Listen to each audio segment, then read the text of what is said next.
Le magazine Pèlerin, à l'occasion des rendez-vous de l'histoire de Blois, consacre un numéro spécial à la Grande Guerre, un sujet sur lequel Franck Ferrand va revenir assez souvent dans un proche avenir. Bonjour Franck. Bonjour Céline, bonjour à tous. C'est vrai que nous nous acheminons à grands pas vers les commémorations et les anniversaires de ce centenaire, 1914-2014. Considérons cette émission, si vous voulez, comme un préambule ou un avant-propos. Nous allons y évoquer les cicatrices de la Grande Guerre. Et dans un instant, vous allez nous raconter l'histoire du soldat inconnu. Oui, comment a-t-il été choisi, dans quelles circonstances et avec quelles difficultés? Le sujet a été traité magnifiquement au cinéma par Bertrand Tavernier, dans un beau film qui s'appelait La vie et rien d'autre. C'est cette atmosphère si particulière que je vous propose de retrouver tout de suite.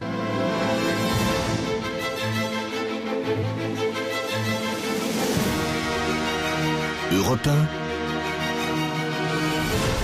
au cœur de l'histoire. Franck Ferrand.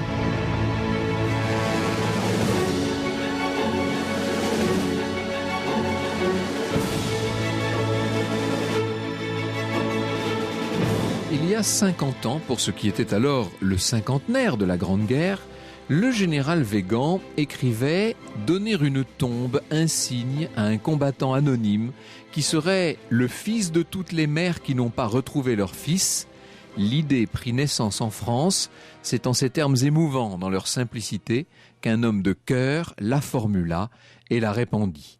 Cet homme, il s'appelle Simon, il est le président du Souvenir français de Rennes, et le 20 novembre 1916, j'insiste sur la date, on est encore à l'époque évidemment en pleine guerre, ce Simon propose de rendre hommage, à travers un soldat inconnu, à tous les disparus anonymes de la guerre. Il faut dire que la guerre devient de plus en plus meurtrière et qu'on se rend compte qu'un très grand nombre de morts ne peuvent pas retrouver leur identité. L'idée est d'inhumer au Panthéon les restes d'un soldat qui serait, et voilà exactement les termes qu'emploie notre président breton du Souvenir français de Rennes, il propose que le soldat en question soit pris au hasard parmi les tombes anonymes.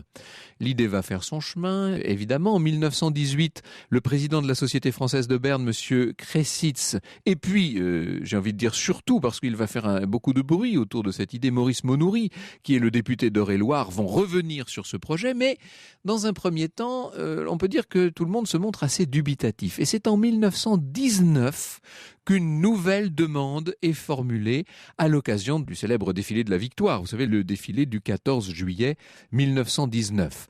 À ce moment-là, les anciens combattants, qui sont devenus un véritable parti en soi, se mobilisent. L'écrivain Binet-Valmer, le vice-président de la Ligue des chefs de section, et puis aussi le député de Paris, André Pézan, tous ces gens-là se mettent ensemble pour donner un peu plus de poids à la demande et ils vont obtenir le soutien de plusieurs journaux, au premier rang desquels l'Intransigeant et Le Matin.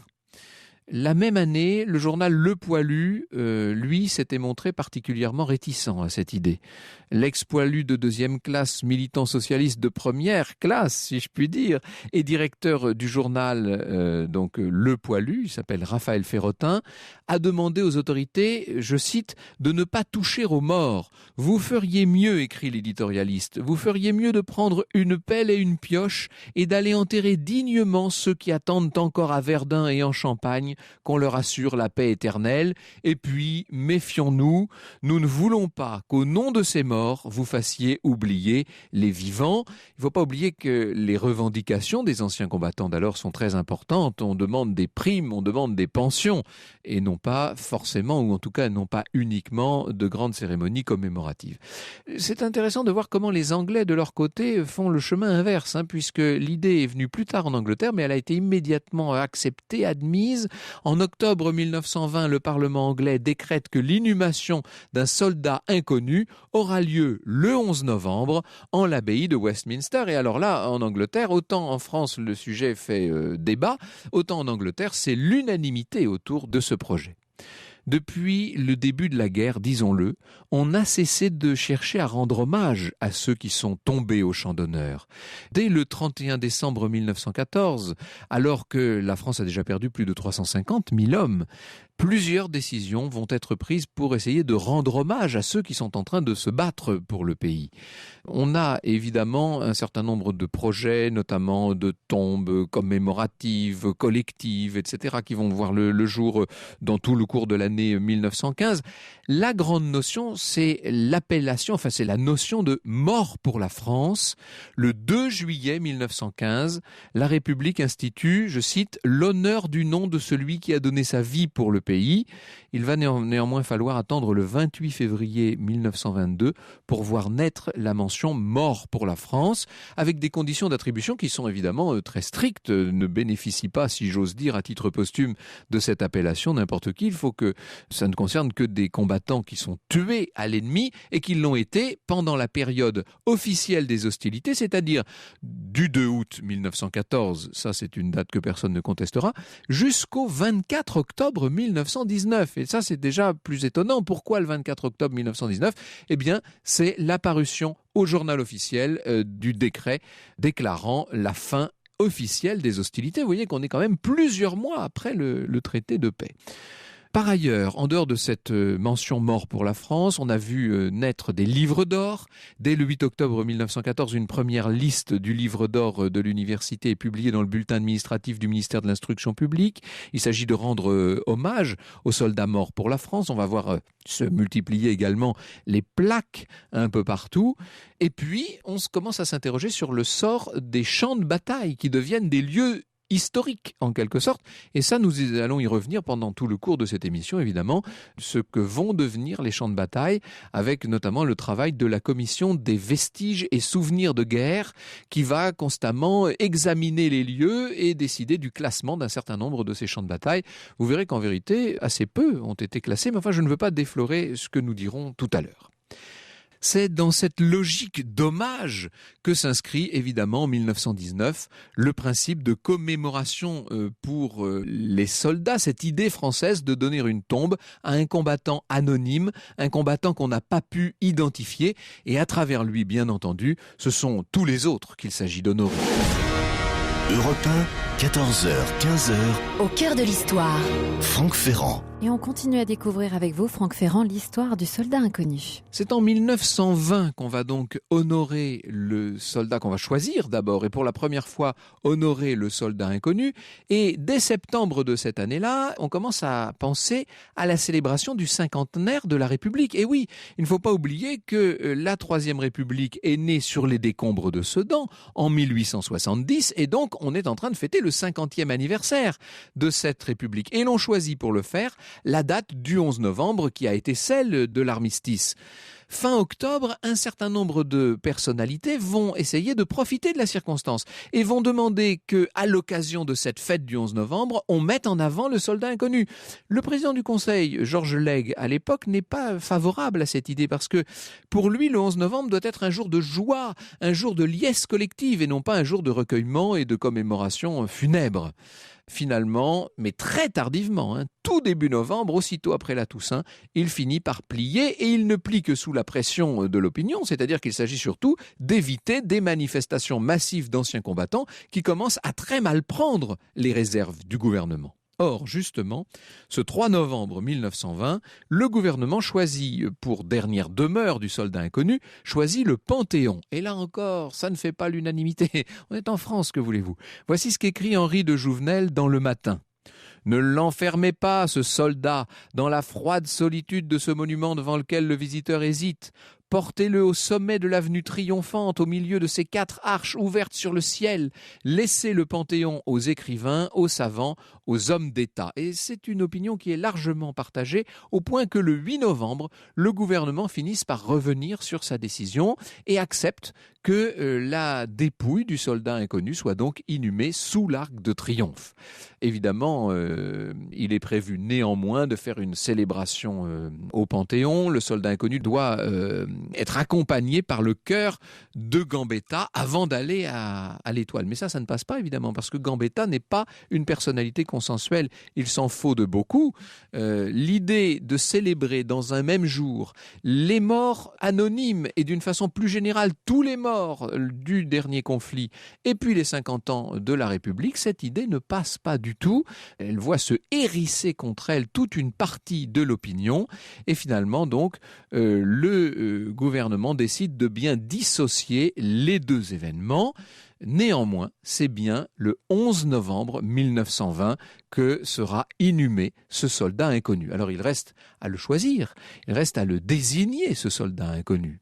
Un télégramme est envoyé au commandement des 9 champs de bataille désignés pour faire exhumer, voilà ce que demande le télégramme, pour faire exhumer dans un endroit qui restera secret le corps militaire dont l'identité comme français est certaine, mais dont l'identité personnelle n'a pu être établie, et de le faire transporter en automobile à Verdun.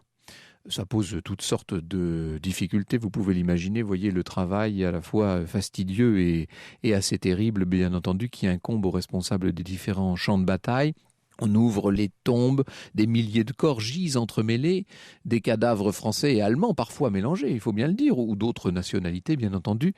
Finalement, seuls 8 corps considérés comme incontestables, si je puis dire, sont rapatriés à Verdun le 9 novembre. L'un est sorti de la terre lorraine, un autre est tombé sous les murs de Verdun, le 3e était enseveli en Champagne, un 4e a été tué au chemin des Dames, le 5e venait d'Île-de-France, où il a sans doute succombé parmi les premières victimes de ce conflit, le 6e dormait sur le champ de la bataille de la Somme, le 7e était en Artois et le dernier a été recueilli dans les Flandres. Il avait reçu un coup mortel sur les bords de l'Isère, enfin tout près de là. Les dépouilles sont transportées à la citadelle de Verdun et il va maintenant falloir les désigner. Alors pour cela, on va faire appel à un soldat innocent, en quelque sorte la main innocente du soldat lambda. Alors on essaie de choisir un soldat qui soit le plus représentatif possible, bien entendu. Dans un premier temps, un soldat antillais. C'est un Martiniquais de Fort-de-France qui doit choisir. Et puis, est-ce que c'est la pression qui pèse sur ses épaules? Le pauvre tombe malade, il est visiblement victime d'une typhoïde, il faut donc choisir quelqu'un d'autre. Alors le choix va se reporter sur Auguste Thym. Auguste Thym se trouve être le plus jeune engagé volontaire de l'année 1918. Or son propre père est mort au combat. Il fait partie, comme son camarade martiniquais d'ailleurs, il fait partie du 132e régiment d'infanterie. C'est lui qui va se voir désigné pour choisir, en quelque sorte, le corps d'un de ses camarades, celui qui reposera désormais sous l'Arc de Triomphe. C'est lui qui va faire, si je puis dire, le soldat inconnu. Le jour de cette élection funèbre, on a installé une chapelle ardente, tendue de drapeaux. Il y a les 8 cercueils qui sont là, 8 cercueils de chêne cru recouverts de l'étamine tricolore, évidemment. Le ministre des Pensions, le ministre qui s'occupe des anciens combattants, André Maginot, le célèbre Maginot, est là pour présider la cérémonie. Appuyé sur 2 cannes en invalide qu'il est lui-même, il s'avance, accompagné d'un autre membre du gouvernement qui lui aussi est mutilé, et d'un certain nombre de députés anciens combattants, du gouverneur de la place, de l'évêque de Verdun, de pas mal de veuves et de mutilés. Il s'arrête devant Auguste Thym et voilà les mots qu'il prononce. Soldat, voici un bouquet de fleurs cueillies sur le champ de bataille de Verdun parmi les tombes de tant de héros inconnus. Vous allez le déposer sur un de ces 8 cercueils et c'est le soldat désigné par vous que le peuple de France accompagnera demain du Panthéon à l'Arc de Triomphe, suprême hommage de la nation, le plus beau que la France ait jamais réservé à l'un de ses enfants, mais qui n'est pas trop grand pour celui qui symbolise et perpétue la vaillance française et dont le sacrifice anonyme a sauvé la patrie, la justice et la liberté du monde.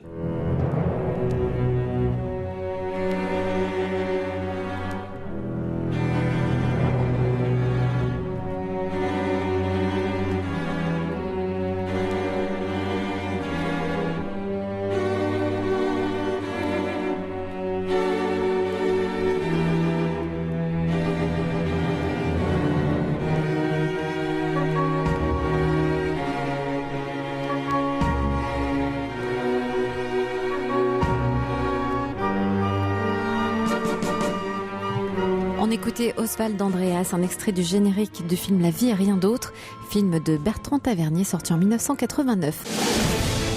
Franck Ferrand, 14h, 15h sur Europe 1. Et au cœur de l'histoire, cet après-midi, nous nous intéressons aux cicatrices de la Grande Guerre et vous nous contez l'histoire du soldat inconnu, Franck. Faut l'imaginer, notre Augustin, il a 19 ans, ce gamin, si je puis dire, et c'est lui qui doit déposer donc le bouquet cueilli à Verdun sur la bière du soldat qui va devenir le soldat inconnu. Alors il a les yeux rivés sur les cercueils, il est d'une gravité, vous imaginez, la solennité de l'instant. Il fait 2 fois le tour de l'ensemble des cercueils. Il hésite, il va choisir le cercueil d'une façon assez simple, il faut bien en trouver une. Je vous ai dit qu'il faisait partie du 132e régiment d'infanterie, eh bien il va additionner les chiffres de ce 132, 1 plus 3 plus 2, ça fait 6. Il dépose les fleurs sur le 6e cercueil, il se redresse au garde à vous. Cette fois, ça y est, le soldat inconnu vient d'être désigné. La Marseillaise retentit, le canon tonne, les cloches sonnent, le cercueil de chêne est emporté sur un brancard hors de la citadelle. Il y a une femme, à ce moment-là, au moment où il sort, qui surgit de la foule, qui vient baiser le cercueil. La foule attend, en nombre surtout, à la gare de Verdun, là d'où le cercueil va prendre le train pour aller jusqu'à Paris. Quant aux 7 autres cercueils, eh bien, ils resteront là, sur place, et ils seront réinhumés à Verdun. Le cercueil élu, si je puis dire, est donc chargé dans le fourgon du train ministériel tapissé de voiles blancs. Il arrivera à Paris à minuit, à la gare d'Enfer-Rochereau à l'époque. Il est veillé par les anciens combattants dans une chapelle ardente édifiée juste en face du lion de Belfort. Tout un symbole, ce lion de la résistance aux Prussiens de 1870. Et nous en arrivons à ce 11 novembre 1920, donc le surlendemain. La célébration commence à 10h au Panthéon. Près des autorités, il y a une famille qui a perdu un fils pendant la guerre, mais une famille évidemment dont on n'a pas réussi à identifier l'enfant, qui pourrait être en quelque sorte le père et la mère du soldat inconnu. Discours du président Mitterrand et puis l'inconnu part pour l'Étoile. Toujours à côté du cœur de Léon Gambetta. En tête marchent les anciens combattants parés de leur croix. Ils sont suivis par toute une forêt de drapeaux frémissants portés par des officiers, encadrés par de vieux soldats. Évidemment, c'est toute une délégation extrêmement impressionnante qui va arriver à l'Arc de Triomphe. Le cercueil est tiré par 8 chevaux. Le soldat inconnu, une fois arrivé sous l'arc, est déposé dans une chapelle ardente au 2e étage de l'Arc de Triomphe dans un premier temps. Et puis, à 2 reprises, retentit la sonnerie au chant, puis la Marseillaise. Le chef de l'État salue, se retire. L'archevêque de Paris s'approche à son tour du cercueil. Il se recueille. Il bénit tous les morts de la guerre à travers la bénédiction même de ce cercueil, de ce soldat inconnu. Il y a, pendant les semaines et pendant les mois qui vont suivre cette cérémonie, toute une polémique en France, parce que, évidemment, certains ne sont pas d'accord avec la forme de la tombe elle-même. Et puis, après tout, on voudrait une véritable tombe qui soit bien visible sous cet arc de triomphe. Le 24 novembre, le Conseil des ministres se dit qu'après tout, l'opinion n'a peut-être pas tort, et l'on décide que le soldat sera inhumé, alors cette fois complètement au milieu même de la place sous l'arc de triomphe. Cette inhumation a lieu le 21 janvier 1921 dans une tombe définitive. Ce sont 6 sapeurs du génie qui vont déposer le cercueil du soldat inconnu au fond d'une fosse qui fait 8 pieds de profondeur. On a posé dessus une dalle avec cette inscription: ici repose un soldat français mort pour la patrie, 1914-1918. Et l'année suivante seulement, le 11 novembre 1922, on viendra installer les 400 drapeaux de régiments dissous qui viendront s'incliner littéralement devant la dalle. Mais il reste encore une impression de frustration. Cette dalle, cette tombe est là, elle est lisse, elle est froide, tout le monde marche dessus. Il faudrait une autre idée, et c'est Gabriel Boissy, qui est un journaliste et qui propose l'idée d'une flamme qui brûlerait à l'emplacement de la tombe du soldat inconnu. Un feu qui soit la palpitation, la présence de son âme qui brûle comme un perpétuel souvenir de chacun de nous, écrira-t-il. Eh bien, cette idée, elle fait son chemin. Et le 11 novembre 1923, c'est André Maginot, de nouveau, qui va avoir l'insigne honneur d'allumer le feu sacré en présence, bien entendu, de nombreux anciens soldats dans anciens poilus. Jacques Péricard et le commandant Brunet proposent que le feu soit ranimé désormais chaque soir, à la nuit tombante. Ce sera un geste rituel qui sera effectué par des anciens combattants à tour de rôle. À partir de ce moment-là, on peut dire que l'Arc de Triomphe devient véritablement l'autel de la patrie, le sanctuaire dont la flamme ne s'éteindra jamais, le sanctuaire sur lequel viendra se recueillir, on peut dire, un pays entier chaque année et définitivement le 11 novembre. Dans un instant, en compagnie de Benoît Fidelin et de Jean-Yves Le Naour, nous reviendrons sur cette affaire du soldat inconnu, sur cette désignation du soldat inconnu, et puis nous parlerons d'une façon plus générale de toutes les cicatrices laissées par la Grande Guerre.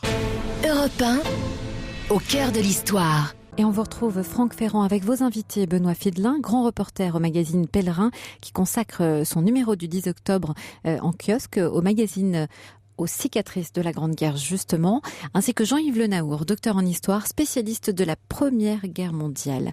Et vous nous parlez des cicatrices de la Grande Guerre cet après-midi, ainsi et notamment que du soldat inconnu. Les 9 et 10 novembre 1920, au moment de la désignation du soldat inconnu par ce jeune soldat, Auguste Tin, se trouvait présent le célèbre écrivain Roland d'Orgelès, grand lui-même ancien combattant, chantre de la Grande Guerre. Voilà ce qu'il écrit, Roland d'Orgelès. « Combien de fois, sous le gourbi, durant les longues nuits de veille, parla-t-il du retour, ce soldat inconnu qui va entrer dans l'histoire sous un masque ? Leurs visages rapprochés, les yeux brillants, ses camarades et lui évoquaient avec fièvre ce jour d'impossible bonheur où il descendrait les Champs-Élysées sous les brasiers et sous les fleurs. Or, il ne les a pas connus, ces heures d'ivresse. Tandis que les glorieux bataillons traversaient Paris un matin de fête, il restait à son poste en première ligne. Pour lui, la guerre n'était pas terminée. Une fois encore, un commandement l'a arraché à son sommeil. Une fois encore, il a traversé ces villages de l'arrière, dont les façades démolies ouvrent sur le ciel de grands yeux vides. Une fois encore, un camion l'a emporté vers un nouveau secteur, où sans doute il avait combattu. Et il s'est retrouvé à Verdun, carrefour de la mort. Maintenant, le voici dans la vieille citadelle, dont la poitrine de pierre montre à nu ses blessures. C'est l'un des 8 revenants accouru à l'appel pour une mission suprême. Extraordinaire prose de Roland d'Orgelès, Jean-Yves Le Naour. Il fait partie de ces grands écrivains de la Grande Guerre, si je puis dire. Oui, tout à fait. Il est là, effectivement, à Verdun, le jour de la désignation du soldat inconnu, mais il est là aussi les jours précédents, les jours où on exhume des corps sur le champ de bataille de Verdun, et il raconte qu'il a fallu exhumer, je crois, 16 corps pour en trouver un qui soit tout à fait anonyme, puisque selon les instructions, il fallait qu'il n'y ait absolument rien pour le reconnaître. Donc, les 8 qui ont été placés donc, dans ces cercueils de chêne, et parmi lesquels a eu à choisir Auguste Tin, ces 8-là sont, si je puis dire, des combattants français incontestablement. On peut en être incontestablement, certain. Parce que vous l'avez rappelé, au départ, il y en avait 9, et puis on en a exclu un parce qu'il y avait un petit doute sur sa nationalité. On ne voulait surtout pas mettre sous l'Arc de Triomphe un Allemand ou un Américain, mais évidemment un Allemand, ça aurait été pire. Alors qu'aujourd'hui, ce serait un formidable symbole. Ça a été un moment symbolique entre tous que la désignation de ce soldat inconnu. Il l'incarne aujourd'hui encore, puisque à l'heure même où nous parlons, évidemment, on continue de ranimer la flamme constamment, évidemment. Il incarne les morts au combat, pas seulement ceux de la Première Guerre mondiale, du reste, Jean-Yves Le Naour. Oui, on s'est posé la question, est-ce qu'on doit inhumer un deuxième soldat inconnu qui représenterait les morts de la Seconde Guerre mondiale ? Mais la force d'un symbole, c'est d'autres conflits. Oui, et d'ailleurs, il y a des soldats inconnus de la Seconde Guerre mondiale, de la guerre d'Algérie, de la guerre d'Indochine, ils sont en Artois, à Notre-Dame de Lorette. Voilà. Mais ce soldat inconnu, donc la force d'un symbole, oui, évidemment, c'est d'être unique, mais la flamme qui brûle sur ce soldat inconnu ne brûle pas nécessairement sur les mêmes valeurs. C'est-à-dire qu'en 1920, à cet âge nationaliste, patriotique, avec la victoire qui est derrière, on dit, oui, il faut se souvenir, il y a aussi la haine des Allemands qui est derrière, c'est un véritable héros. Et aujourd'hui, quand on se recueille devant la dalle glacée de granit sous l'Arc de Triomphe, on est horrifié. Aujourd'hui, on le voit plus comme un finalement comme une victime. Oui, c'est ça. D'ailleurs, Elia, ce que vous dites me fait penser à la conclusion de l'article de Roland d'Orgelès que je lisais tout à l'heure. Il termine en disant « Ma pensée l'accompagne dans son tragique voyage, mais je ne le suivrai pas comme je l'avais projeté. J'ai peur de cette journée qui commencera par des marches funèbres et se terminera par des madelons. Je souhaiterais que le vent fidèle, le vent farouche, hurle sur le cortège en tordant les drapeaux, qu'il agite les crêpes, éteigne les torchères et que la veillée s'achève comme une nuit de guerre sous les larmes des fusées. Alors, muette d'effroi, la foule comprendrait peut-être la leçon de l'inconnu en voyant que sous le triomphe est creusé un tombeau. » C'est exactement la plainte des anciens combattants dès cette époque, puisque là, l'article, il date de la veille de l'inhumation, en vérité. Oui, c'est magnifiquement écrit. Et puis c'est aussi ce que vous avez dit. Le 11 novembre, ça devait être un jour de victoire. On devait commémorer la victoire. Ça devait être un jour de triomphe. Et puis finalement, en inhumant un corps comme ça, sous l'Arc de Triomphe, c'est une sorte d'enterrement. Même si le soldat inconnu est un Christ patriotique, il s'est sacrifié pour que la patrie vive. Donc c'est la patrie, ce sont des Pâques. C'est la mort et la renaissance. Mais tout de même, le 11 novembre, ça sera la fête des morts. Ça sera le jour où on se souviendra des morts pour la patrie. Ça ne sera pas une fête victorieuse et joyeuse. C'est pour ça que j'avais employé au départ le terme de fête, et c'est plutôt celui de célébration qui convient. Et ça est une célébration assez poignante, qui a été un petit peu, pour ce qui est de la toute première en 1920, un peu parasitée par ce cinquantenaire de la Troisième République qui est venu se mêler à la cérémonie, au grand désespoir des anciens combattants et de leurs familles d'ailleurs, qui protestaient contre cette espèce de récupération en quelque sorte. C'était deux fêtes distinctes en vérité qu'on a voulu fondre à l'époque. Et oui, bon, il y avait c'était 1870, 1920. C'est ça, bien sûr. Oui. C'était évidemment le retour de l'Alsace-Lorraine. On voulait montrer la victoire. Et voilà. Et l'effacement de l'humiliation de 70. Oui, et vous l'avez rappelé, la France est un pays de guerre civile depuis la Révolution française. Oui. Donc la polémique, évidemment. Mais la polémique, on la retrouve à plusieurs niveaux, même sur le lieu. Au départ, on pensait le Panthéon, mais le Panthéon, il y a Zola. C'est un lieu qui est marqué trop à gauche pour un certain nombre de députés de droite. Il faut aussi imaginer que la droite a gagné les élections de façon éblouissante en 1919. C'est un raz-de-marée et donc le Panthéon, ça ne passe pas trop. Ce que vous montrez dans Pèlerin, Benoît Fidelin, vous êtes grand reporter et le numéro spécial de Pèlerin est précisément consacré à ces aspects-là. C'est qu'il y a eu justement des débats, des tensions au sein des familles pendant la guerre, après la guerre et surtout dans la façon de la commémorer, en vérité. Il n'y a pas une unanimité de ce point de vue, loin de là. Non, il n'y a pas forcément une unanimité dans la façon de la collaborer. Et puis, il y a, je pense, des tensions au sein des familles, et puis une mémoire qui tarde à se faire un peu au sein des familles. Vous savez, on a interrogé Stéphane Audouin-Rousseau, qui est un historien aussi de cette période, et qui dit que, excepté beaucoup d'écrivains, dont Roland d'Orgelès, Barbus, Genevoix, et puis beaucoup d'autres, beaucoup de poilus, beaucoup d'anciens combattants se sont tus. Vous savez comment c'est. Genevoix disait, nous avons connu l'incommunicable. Lui va réussir à le communiquer. Nous avons connu l'incommunicable dans les tranchées. Et donc, il y a une difficulté. Il n'avait pas les mots, il voulait oublier. Il sentait qu'il leur était impossible de transmettre cette expérience d'une violence inouïe. Et leurs enfants, ils n'ont pas toujours compris leur sacrifice qui a été consenti. Vous savez, dans le contexte de la Seconde Guerre mondiale, ils ont vu la Première Guerre comme un échec parce qu'elle n'avait pas empêché les malheurs futurs. Bon. Et il a fallu du temps, de l'apaisement, pour que les petits-enfants, intrigués, à la lecture des archives familiales, à la lecture aussi de romans, à la vision de films, s'intéressent à cette histoire. Les cicatrices de la Grande Guerre sont donc dans le numéro de Pèlerin qui est sorti hier. Nous allons parler des cicatrices physiques, en quelque sorte, sur le territoire lui-même. Nous allons parler des cicatrices mentales et nous allons parler, bien entendu, avant tout, de la très grande cicatrice humaine de cette guerre, avec les pertes considérables qu'elle aura faites dans un instant. L'histoire sur Europe 1, c'est avec Franck Ferrand. Et puis tout ça, c'est terminé. Il paraît qu'on avait gagné. Ces messieurs fêtaient la victoire. Nous, on gisait dans les tranchées. Et pour conserver la mémoire de toutes nos vies sacrifiées, ils sont venus, ils m'ont emmené tout au bout des Champs-Élysées. Sur mon caveau, il y a une petite flamme pour laquelle on sort chaque année. Drapeau, clairon, tout l'attirail, on essaie de se faire pardonner. Merci messieurs, mais excusez, le pardon n'est pas bien facile. Vos belles couronnes ne rendront pas la vie à tous les sacrifiés. On écoutait François Gaillard sur Europe 1 avec un extrait de son titre « Soldat inconnu ». Vous nous parlez aujourd'hui, Franck Ferrand, des cicatrices de la Grande Guerre avec vos invités. invité, Benoît Fidelin, grand reporter au magazine Pèlerin, qui consacre un dossier à ce sujet cette semaine, et Jean-Yves Le Naour, docteur en histoire, spécialiste de la Première Guerre mondiale. C'est un paradoxe, Jean-Yves Le Naour, que cette guerre ait laissé tellement de mauvais souvenirs, tellement ancrés, on pourrait presque dire, dans la chair des familles françaises, et en même temps, on aime bien se la remémorer en quelque sorte. Et vous en êtes d'ailleurs la preuve. J'ai entre les mains votre grand album La Grande Guerre à travers la carte postale ancienne chez HC Éditions. Vous avez également publié une très belle Grande Guerre en archives colorisées. Ce sont des photos qui ne sont pas des photos couleurs, mais des photos qui ont été colorisées selon une technologie qui permet de retrouver les vraies couleurs, en quelque sorte. Ça, c'est chez Géohistoire.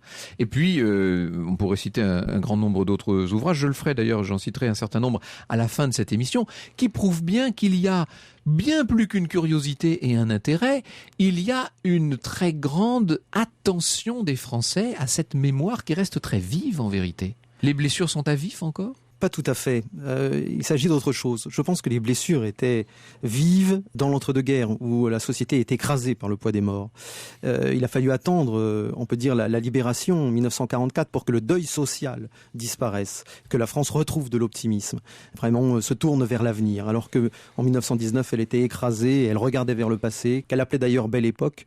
600 000 veuves, 800 000 orphelins, c'est colossal. Et toutes les familles touchées, toutes les familles sont touchées, parce qu'un oncle, un cousin, un mari, un père, un fils, etc. Et pour citer Dorgelès, dans le texte que vous citiez tout à l'heure, il dit si les morts avaient défilé 1 300 000, 400 000 morts, si les morts avaient défilé sous l'Arc de Triomphe, il aurait fallu 11 jours et 11 nuits pour que le flot s'écoule. Et justement, on entendait cette bande originale du film de Bertrand Tavernier, La vie, rien d'autre. Il fait dire ça à son personnage interprété par Noiret.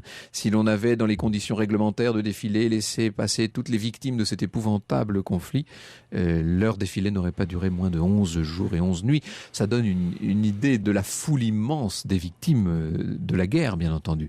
Alors, sur un plan territorial, qu'est-ce qu'il reste aujourd'hui des cicatrices physiques, des cicatrices géographiques de cette Première Guerre mondiale ? Benoît Fidelin. Eh bien écoutez, il y en a une partie de la mer du Nord jusqu'aux frontières de la Suisse. C'est quand même un front qui fait près de 700 km. Beaucoup de traces ont été enfouies naturellement parce qu'on a recultivé des terrains au fil du temps. Je pense à tout le front de la mer du Nord, le front de la Somme aussi. Mais il reste des cicatrices principalement dans un département qui est celui de la Meuse, où les deux tiers des communes ont été endommagées, parfois très gravement, parfois totalement détruites par la Grande Guerre. Il reste bien sûr le champ de bataille de Verdun, dont on va peut-être parler, qui a été aujourd'hui complètement sanctuarisé sous les arbres, et sur lequel il y a un projet d'ailleurs d'une forêt d'exception pour mieux garder la mémoire. Il y a là encore le site des Éparges. Il y a aussi plus à l'est, en Alsace, le Hartmann-Willer-Kops, le vieil Armand, et puis le champ de bataille du Linge, qui sont aussi des champs de bataille vraiment encore sauvegardés tels qu'ils étaient. Et puis il y a, même si ça a aussi beaucoup changé, parce que les grandes parcelles de grandes cultures ont pris la place, le chemin des Dames qui reste un lieu de souffrance, où il y a encore des traces aujourd'hui. Il y a aujourd'hui des associations, il y a des groupes d'archéologues, il y a toutes sortes de personnes qui continuent de s'intéresser à ce patrimoine de douleur, en quelque sorte. Oui, tout à fait. Alors, notamment à Verdun, comme vous le savez, ça a été une guerre d'artillerie. Donc, vous avez des dizaines de milliers d'entonnoirs d'obus qui restent tout à fait visibles. Donc, pour essayer de garder intact, aussi pour y faire des tracés pédagogiques beaucoup plus intéressants, avec des outils numériques, pour faire mieux visiter, faire parler ce champ de bataille. Le forestier que j'ai vu là-bas m'a dit, mais à Verdun, c'est le sol qui parle toujours. Pour mieux transmettre ça aux nouvelles générations, il y a un projet, Verdun, forêt d'exception, porté par la Fondation du Patrimoine, pour essayer finalement de encore mettre en valeur ce champ de bataille, sauvegardé, sanctuarisé tel qu'il est aujourd'hui. Vous ne pensez pas qu'avec la quantité de célébrations qui sont en train de se préparer à l'occasion du centenaire de 1914, on va aller vers une forme de saturation un peu? Les gens vont finir par se lasser peut-être de ces commémorations dans tous les sens, de ces initiatives infinies et multiples? Oui. On ne risque pas d'avoir un effet de je pense que tout dépend comment elles sont orientées. D'abord, c'est sûr, il va y avoir une profusion de livres, une profusion de célébrations. Mais qu'est-ce qui intéresse quand on va sur le terrain et qu'on rencontre des gens qui font parler ces vestiges-là? Notamment, j'ai rencontré Jean-Luc Demande. Jean-Luc Demande, il est président d'une association qui s'appelle Connaissance de la Meuse, et il organise chaque année un son et lumière où il y a 22 000 personnes qui viennent pour raconter un peu la bataille de Verdun avec 500 bénévoles qui sont des jeunes. Et qu'est-ce qu'il nous dit, lui, qui est témoin de la mémoire aujourd'hui? Il nous dit ce qui intéresse les jeunes générations, après un temps dont on a parlé de recueillement, de pèlerinage sur le lieu des combats. Ce qui l'intéresse, c'est de comprendre cette guerre à hauteur d'homme, savoir ce qu'ont vécu réellement les hommes dans les tranchées, quel était leur quotidien. Et ils se posent tous la question, qu'est-ce que j'aurais fait? Les jeunes générations se demandent comment ces gens ont pu endurer un tel sacrifice pendant 4 ans en se rebellant à peine. C'est cette notion d'endurance et donc, qui fascine les jeunes. Si on répond à ces questions-là au cours des commémorations, je pense qu'on intéressera les gens. Vous avez cité plusieurs fois Maurice Genevoix, nous avons lu Roland d'Orgelès, j'ai parlé de films évidemment, on voit le succès de films comme Joyeux Noël ou comme Un long dimanche de fiançailles tiré du merveilleux roman de Sébastien Japrisot. On peut dire que ce patrimoine-là reste très très présent et très fort, Jean-Yves Le Naour. Il y a un véritable retour de la mémoire de la Grande Guerre. Est-ce qu'il y a une éclipse Ah oui, il y a eu une éclipse. La Seconde Guerre mondiale a véritablement camouflé, dissimulé la Première Guerre mondiale. Le héros, c'était le résistant. Et puis lui, il avait vaincu le nazisme réellement, alors que le poilu, il s'était battu pour quoi? Il avait fallu refaire la guerre 20 ans après. Était-il mort pour rien? Et beaucoup de soldats s'étaient même demandé pendant la guerre même pourquoi nous combattons. Alors il restait toujours cette question, pourquoi ont-ils tenu, cette question qui taraude jusqu'à aujourd'hui. Mais la Grande Guerre, depuis les années 80, fait son grand retour, vous l'avez dit, le film, les romans. On a compté 40 romans. Oui, c'est ça, par exemple, oui, bien sûr, j'ai pas cité les romans, mais oui, bien sûr. 40 romans sur le thème de la Grande Guerre. Alors que des années 50 aux années 80, on a compté que 8. Donc c'est pour vous dire qu'il y a un retour. Ah oui, un vrai retour. Oui, un véritable retour. Alors comment l'expliquer? Tout ça, c'est assez difficile, les jeux et rejeux de la mémoire. On est en train de préparer, évidemment avec Europe 1, comme sans doute toutes les rédactions de France et de Navarre, on est en train de préparer ces commémorations de 1914. Et donc on a des projets, etc. On contacte des gens et on se rend compte notamment de la force de la généalogie. Oui. Les plus jeunes gens d'aujourd'hui sont en train d'essayer de savoir qui étaient leurs ancêtres en 14, comment ils se sont battus, etc. Mais sur les champs de bataille, d'ailleurs, il y a 250 000 personnes qui viennent à Verdun chaque année, et bien vous avez, les observateurs vous disent, vous avez des gens qui butent au cours de travaux généalogiques qui passionnent les Français sur un arrière-grand-père tombé à Verdun ou tombé aux Éparges. Cette généalogie les amène à retourner sur le champ de bataille. Mais je crois qu'à cette question, vous savez, il y a beaucoup d'historiens qui ont réfléchi. Pourquoi est-ce qu'ils ont tenu ainsi? Pourquoi est-ce qu'ils ont battu? On a aujourd'hui une part des réponses qu'il faut transmettre, notamment sur cette capacité de résistance des hommes à l'époque. Et puis, nous, on est allé voir, pour notre enquête, on est allé voir Jean-Pierre Rioux, qui est un historien, et qui disait que l'Europe entière... qui est un habitué de cette émission. Voilà, qui est un habitué.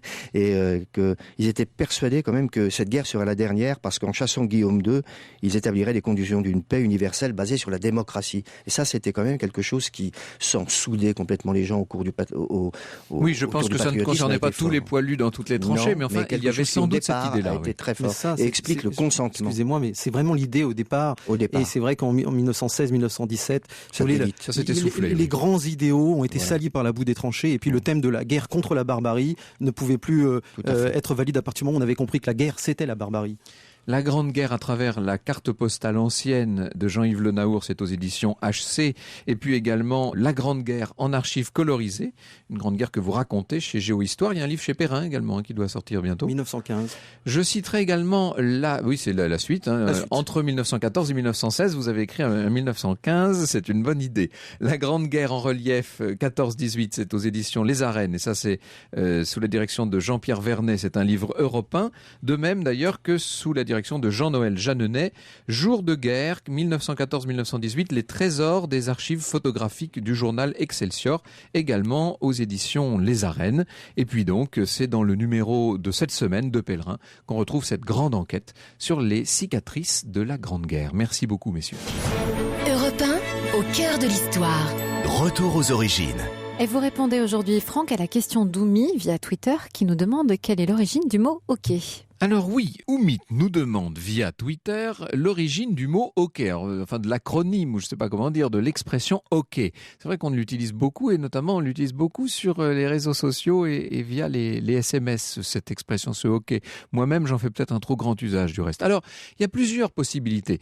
On a dit longtemps que ça venait de zéro killed. Vous savez, ce serait pas hockey, en fait, ce serait un zéro, puis un K, et ce serait l'habitude qu'avaient prise les sudistes au moment de la guerre de sécession sécession de noter sur les registres le nombre de victimes. Et quand il n'y avait pas de victimes sur une opération donnée, on mettait 0 killed, donc c'est-à-dire aucun tué au combat. Donc ce serait l'origine de hockey. Pour tout vous dire, cette explication ne me satisfait pas vraiment, et elle me satisfait d'autant moins qu'on a, par ailleurs, des éléments tout à fait précis et concrets pour expliquer beaucoup plus directement l'origine de ce terme. En vérité, il s'agirait d'une faute d'orthographe à l'origine. Vous savez, c'est Andrew Jackson. On se moque gentiment d'Andrew Jackson aux États-Unis. Il a été président des États-Unis de 1829 à 1837.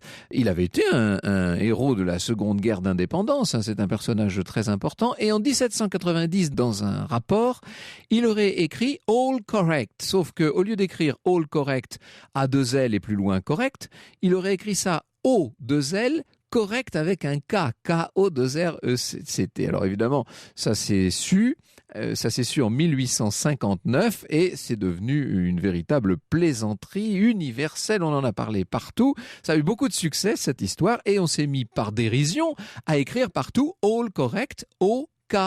Et puis alors c'est même devenu, pendant les élections qui ont suivi, on s'amusait beaucoup avec ces initiales. Par exemple, on écrivait dans la presse out of crash, à court d'argent, out of credit avec un K, ou bien out of clothes, sans vêtements, également avec un K. Ce serait l'origine, en vérité, de l'expression. Il faut vous dire que même à cette époque, les démocrates avaient créé un club qui s'appelait les Democratic Hockey Club, qui soutenait leur candidat Martin Van Buren. C'est devenu une sorte de grande plaisanterie nationale et qui a eu un tel succès qu'elle est tout simplement entrée dans les mœurs et qu'on s'est mis à écrire hockey pour signifier que les choses allaient bien, qu'on était d'accord et qu'il n'y avait pas de problème. Voilà, Oumit, ce qu'on peut dire sur l'origine de cette expression. En tout cas, c'est celle qui a, comme vous l'aurez compris, toute ma faveur. Bonjour Elena Morna. Bonjour Franck, bonjour à tous. Alors on a plein de bonnes nouvelles à vous annoncer aujourd'hui. On a surtout envie de vous aider à cultiver votre optimisme. Il paraît que ça nous aide à vivre plus longtemps et à vivre mieux. Alors, les experts Europe 1 sont là pour vous aider. Vous pouvez nous poser vos questions. 3921, c'est 34 centimes d'euros la minute. Ou europe1.fr. En l'occurrence, notre expert, c'est Thierry Janssen. J'en dis pas plus. À tout de suite, Franck. Merci beaucoup, Elena. Eh bien, je vous souhaite un bon week-end, Céline, et on se retrouve lundi, évidemment. Très bon week-end, Franck, et à lundi.